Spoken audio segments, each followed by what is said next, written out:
Around kind of a setup for my sidecar. I put a couple videos on there of me riding it without the front fairing, which I just finished. And I went ahead and did underneath. You can see that line down there. It's basically that what do you call it, that flex seal they have. I bought a tube of, or a gallon I should say, not even a gallon, it's sold by the pound. I bought a 1 pound, which is a little tiny one, you know, looks like a little tiny jar, but it was enough to go ahead and do the bottom on the inside and the very bottom lip in order to protect it from the ground. It looks like I need to do a little bit of carefully there. It looks like I need to do a little bit of touch up of that before I go ahead and mount it. But basically that's on there because this whole front end was wiped out, and even though I've redone it, and I have pictures that I'll probably put on there later. I actually did it with cardboard and nail resin for nails, which is 20 bucks a bottle, and I used 6 bottles. And it's not perfect, but compared to the way it was, this was broke out, and that had a bunch of holes, but you can still see it perfect. But being underneath the bike, you will be able to see it. And like I said, I'm going to touch up that before I mount it. But I was able to, 2 days ago, kind of finished painting it, and you know, this whole front end from here to here was completely gone. So I used cardboard, cut it out, and if you look carefully, you can see kind of where it kind of sticks out, a little bump in the front there. But you know, I mean, most people won't even know that it's not original, and it's kind of a dark day, so you can't really see the shine. I mean, you see a little bit there, but not much. But all the bolt holes are in the right position now, so you can see the lackluster, not quite paint there, which means that I haven't you know, done a wet sand on it, which would make it look more like a car. But I don't have a clear coat on it either, so that's probably as far as I'm going to go. I spent 3 years on this project, and I'm getting ready to mount the front fairing today with help of my family, of course. This is a jet ski frame, believe it or not, that I put it on because I found the frames they use to carry the go-karts for like 250 bucks, which is ridiculous. And I found this one for 125, assembled it, and I took it down to powder coat. So they powder coated it just like they powder coated the frame. You can tell it's been under here for a while. It's quite dusty and all. But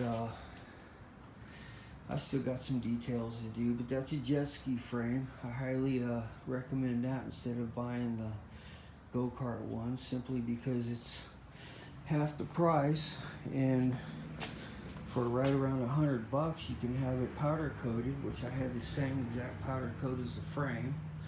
I didn't change the carpet red because I think it's just too much.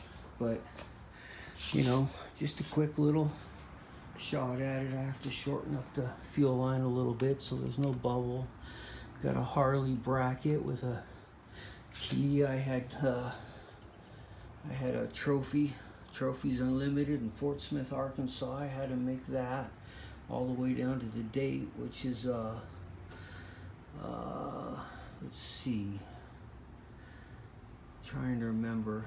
It's about a 2005, number 216 made out of who knows how many in 2005. And but I got the key, got the on and off, I've got the kill. I actually got a speedometer, so you can see while it's running and while it's not. Like I said, I've already posted a part 1, part 2 video the very first time that I rode it, which kind of like a little kid, I couldn't help it.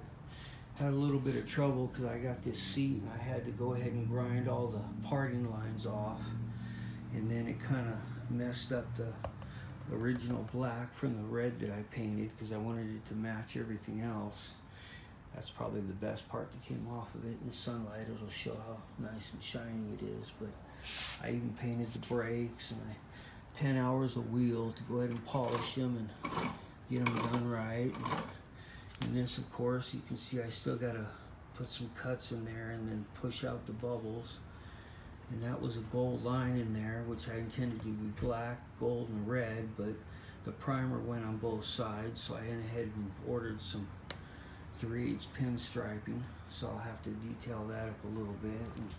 But I'm going to go ahead and mount the fairing, and just like the Banshee, which is basically, other than a brake adjustment on the rear brake, it's done.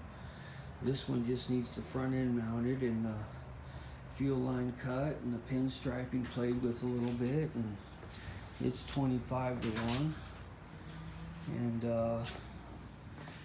we'll see how it goes from there.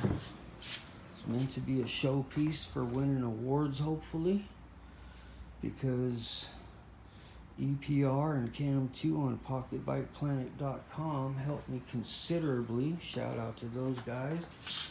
They helped me considerably on what to get, like the bars, which are actually from an R6 Yamaha, brand new, of course. They didn't come off the bike, but they showed me basically what not to use, which are these old junker bars, which Cam2 showed me his mangled ones after half a lap around the track. And of course I got a bunch of parts left over, filter that didn't work, leaked like crazy, brakes I couldn't use because they're off a different style of bike, but you know, and I kept some original stuff so I can replace some stuff if I need to, just washers. I even got the stops for a Harley Davidson, believe it or not, but I didn't want it hitting the tank, so I got the stops so it won't hit the tank or the fairing. And did the chain guard, even got the gold chain, and detailed everything I could, including the cap for the Allen. I mean, I could go further, but it's good enough for now. And I'm going to play with it for a little while and make another video and post it later. Thank you.